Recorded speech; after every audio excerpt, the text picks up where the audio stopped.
وإذا بولده الحسن عليه السلام قد أقبل وقال السلام عليك يا أمه، فقلت وعليك السلام يا قرة عيني وثمرة فؤادي.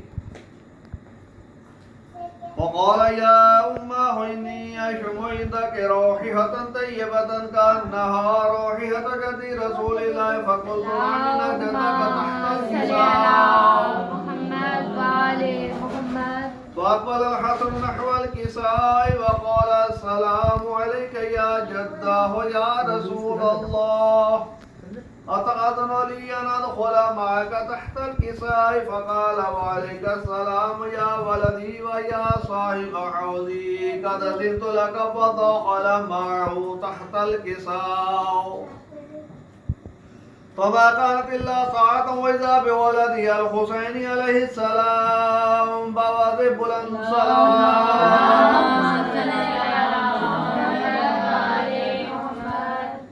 قد أقبل وقال السلام عليك يا أمه، فقلت وعليك السلام يا ولدي ويا قرة عيني وثمرة فؤادي. فقال لي يا أمه إني أشم عندك رائحة طيبة كأنها رائحة جد رسول الله. قال له عليك السلام يا أخي ويا بسي وخليفتي وصاحب لوائي، قد أذنت لك. فدخل علي تحت الكساء، ثم أتيت نحو الكساء وقلت السلام عليك يا أبتاه يا رسول الله، أتأذن لي أن أكون معكم تحت الكساء؟ قال وعليك السلام يا بنتي ويا بضعتي، قد أذنت لك. فدخلت تحت الكساء، فلما اكتملنا جميعا تحت الكساء أخذ بي رسول الله بطرفي الكساء وهما بيد اليمنى إلى السماء، وقال اللهم إن هؤلاء أهل بيتي وخاصتي وحمتي، لحم لحمي ودم دمي، يؤلمني ما يؤلم ويحزنني ما يحزنهم. أنا حرب لمن حارب وسلم لمن صالح وعدو لمن عاداه ومحب لمن أحب منهم مني وأنا منهم، فاجعل صلواتك وبركاتك ورحمتك وغفرانك ورضوانك علي وعليهم، وعزم عنهم الرزق وطهرهم تطهيرا.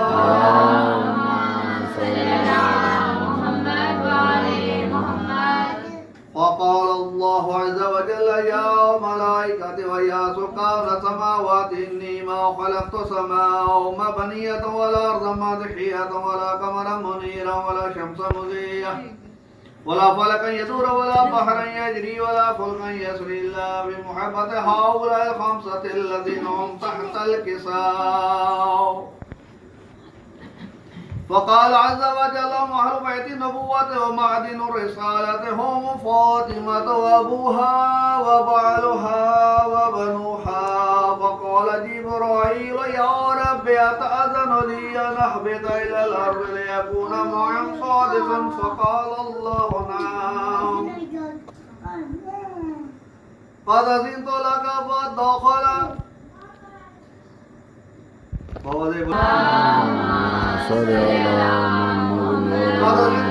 فهبط الأمين جبرائيل وقال السلام عليك يا رسول الله.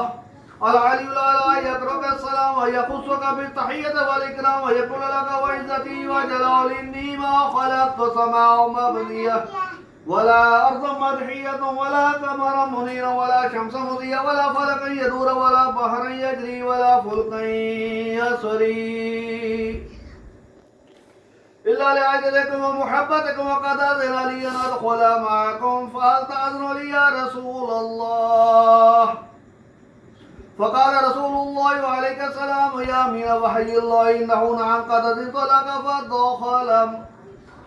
فدخل جبرائيل معنا تحت الكساء فقال لأبي إن الله قد أوحى إليكم يقول إنما يريد الله ليذهب عنكم رسال البيت ويطهركم تطهيرا.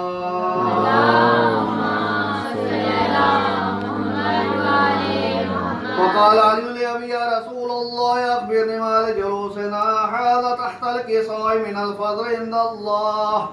فقال النبي صلى الله عليه وآله والذي بعثني بالحق نبيا واصطفاني برسالة نجيا ما ذكر خبرنا هذا في محافل من محافل أهل الأرض وفي من حيتنا ومحبينا إلا ونزلت عليهم الرحمة وحفت بهم الملائكة واستغفرت لهم إلى أن يتفرقوا. فقال علي عليه السلام إذا والله خذنا وفاذ شيئتنا ورب الكعبة.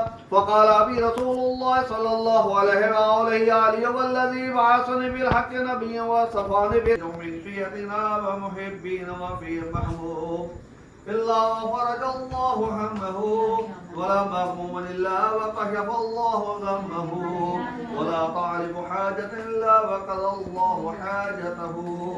وقال علي عليه السلام إذا والله فزنا وسعدنا وكذلك شيئتنا فازوا وسعدوا في الدنيا والآخرة ورب الكعبة.